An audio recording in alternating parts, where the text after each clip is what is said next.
Okay, today we're going to talk about electrocardiogram, also known as ECG and EKG. The 12-lead ECG is an electrocardiogram, and we do these to determine the electrical system of the heart. So the electrical system can be recorded on graph paper, and then the electrical activity radiates from the heart in different directions and is recorded on the surface of the body by means of electrodes. So a representation of the heart's electrical activity is recorded by placing 10 electrodes on the body. The EKG machine will amplify the heart's electrical impulses from the skin. An electrode is an adhesive pad with a conductive gel. Wires are labeled and color-coded. Heart's electrical activity flows from right to left, and the ground lead minimizes interference. So the 12-lead EKG views the heart in two planes. We have the horizontal plane and the frontal plane. The horizontal plane is the chest leads or the precordial leads. The frontal plane is the limb leads. So lead placement, proper lead placement for the 12-lead EKG, it's called a 12-lead EKG, but we only actually use 10 leads. So you have 4 limb leads, which will create 6 readings on the EKG. So when you put those 4 limb leads, it creates 6 readings, which are lead 1, 2, 3, and then it creates AVR, AVF, and AVL. And then we have 6 chest leads that create 6 readings on the EKG, V1 through V6, and that's why we call it a 12-lead EKG. So the limb lead should be placed on the appropriate body part, and the limb leads view the frontal plane of the heart. So we have the left leg, the right arm, and the left arm. So the right leg lead is the ground electrode, and that's the green lead. And this lead does not create anything on the EKG. It is simply the ground electrode, which again minimizes interference on the EKG.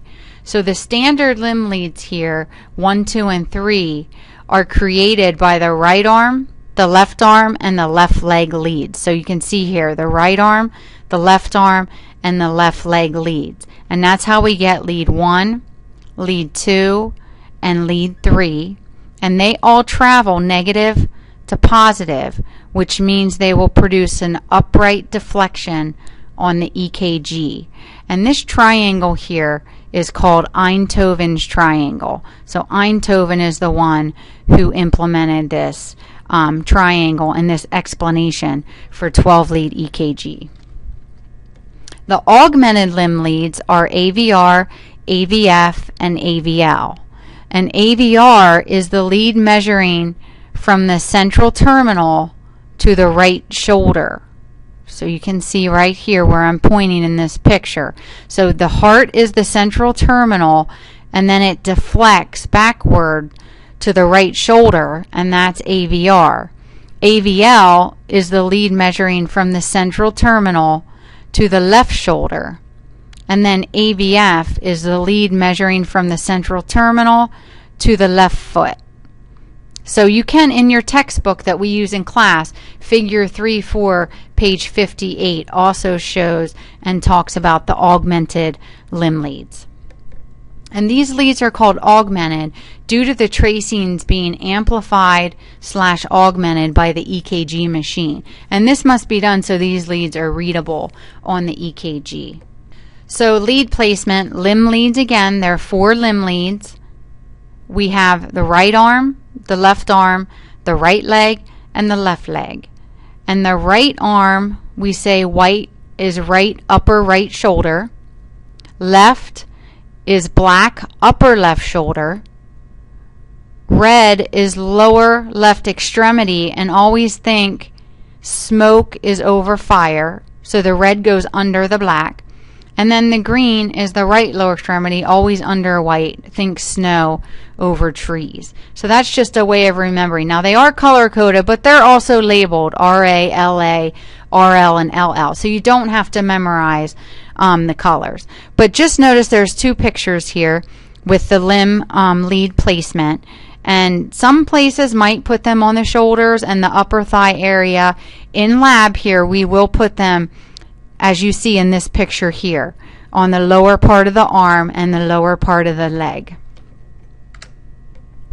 So these are the 6 tracings that are created by the limb leads. You got lead 1, 2, 3, and then lead AVR, AVL, and AVF. And this is not a continuous recording going across here. It records up until here, and see that little, and then this is AVR. So there's lead 2, and see that stops the recording there, and then there's AVL. And same thing here, lead 3, and then that stops the recording there, and then this is AVF. So we read the EKG from top to bottom and left to right. And again, this is just half of the 12-lead EKG, but I wanted to just show you the 6 tracings that are created by the limb leads. So then there are 6 chest leads. V1 through V6 are the chest leads or the precordial leads, and these leads view the horizontal plane of the heart. So V1 is 4th intercostal space on the right side of the sternum. V2 is 4th intercostal space on the left side of the sternum. And then we usually skip to V4 and we place that, and that's 5th intercostal space at the mid-clavicle line. And then we go back to V3 and we place it between 2 and 4. Then we skip to V6, and that's 5th intercostal space in the axillary border, which is down from the armpit. And then we go back to V5 and we place that between 4 and 6. So I have a picture here. So there's the intercostal spaces here. So you count 1, 2, 3, 4. So there's V1, V2, V4 is mid-clavicle, and 3 is between 2 and 4, and then 6 is the mid-axillary, and then 5 is between 4 and 6. And for your test out, your practical test out, you do need to verbally say what we just said on the last slide. You have to memorize this and know the proper lead placement. Eventually you're going to get good at it. You'll know by looking at the patients about where you should put the electrodes. Now here's a normal 12-lead EKG. So this shows all 12 leads. And remember I said we read it top to bottom and then left to right. So here's lead 1, lead 2, lead 3. And remember I said when we look at Einthoven's triangle, these leads travel negative to positive. So see the upright QRS complex, the upright P wave, the upright T wave in all 3 leads. Here's the augmented leads, AVR, AVL, and AVF. Remember, AVR should always be negative, because remember, when we look at that central terminal, it travels backwards to the right shoulder, so that causes a negative deflection. And then here's AVL and AVF, which AVL is usually a little biphasic, which means, half of it's above the isoelectric line, and then you see some of it is below the isoelectric line. And then AVF is typically positive. And then we have V1, V2, V3, and V4, V5, V6.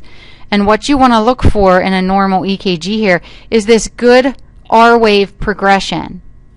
So you can see the R wave starts out small, and then V3, it's biphasic. Half of the QRS complex is above the isoelectric line, and half of it's below. And then V4 through V6 are all positive.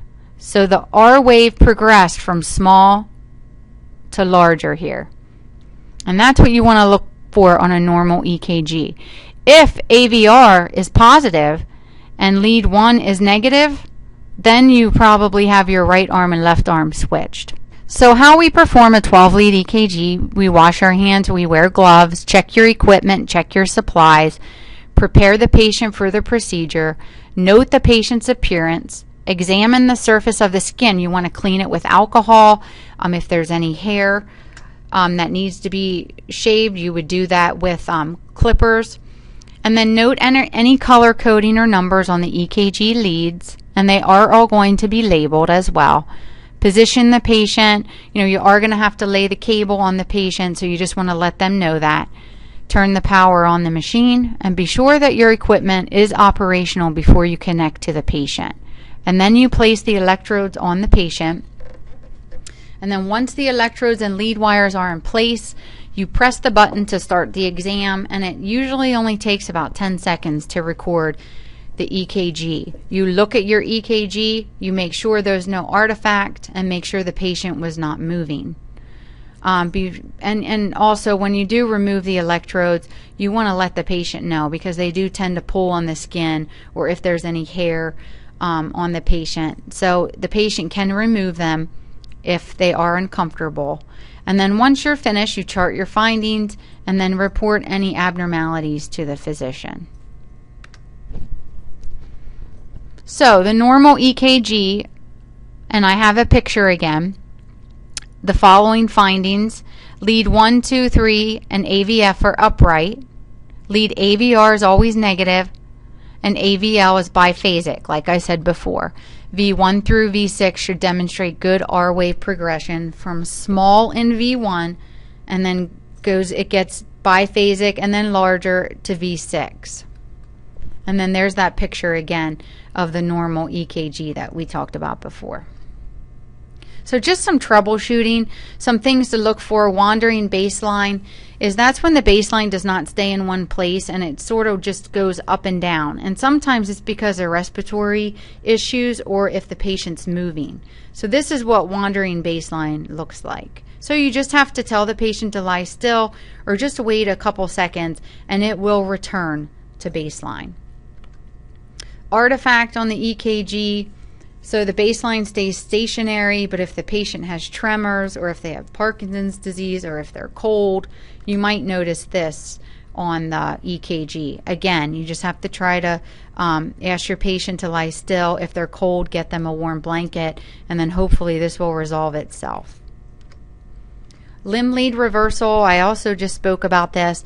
If lead 1 is negative and AVR is positive, then you switched the left arm and the right arm, and we call that limb lead reversal, because lead 1 is always positive and AVR is always negative.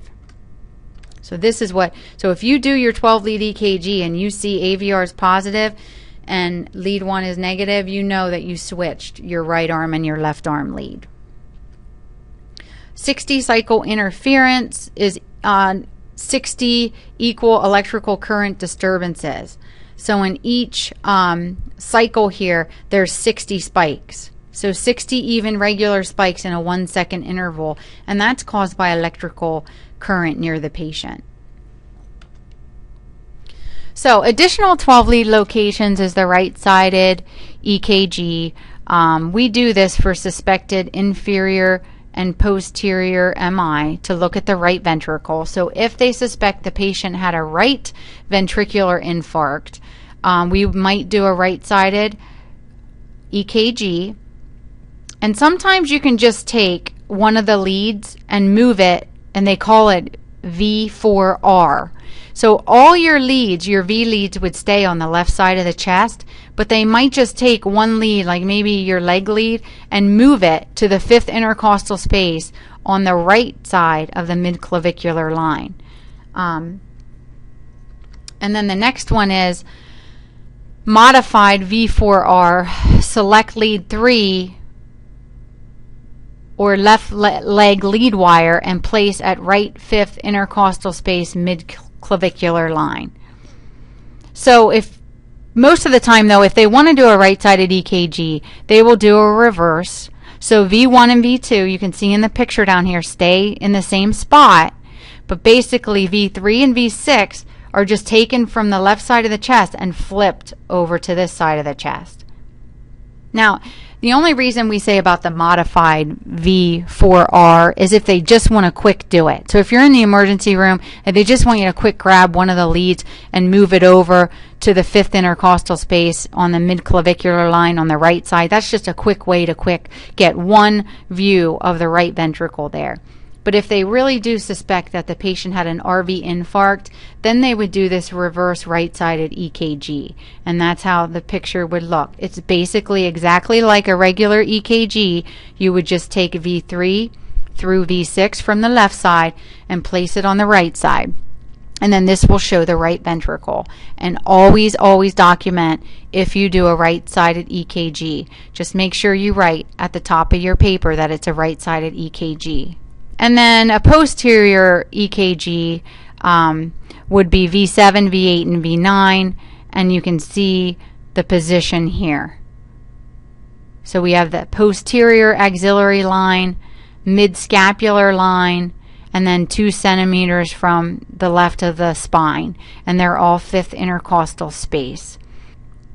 And this would be done, too, if they suspect disease in the circumflex artery. Or again, sometimes they do this, too, for right-sided infarcts.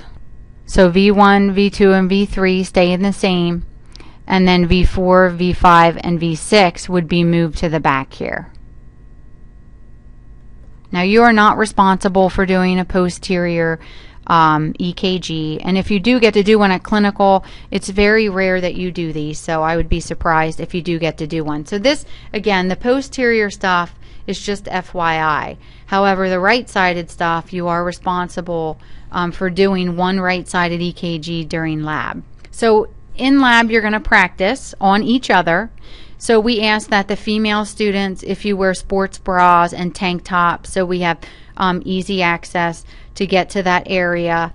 And then you practice on each other. You pair up in 2s or groups of 3, whatever you guys want to do.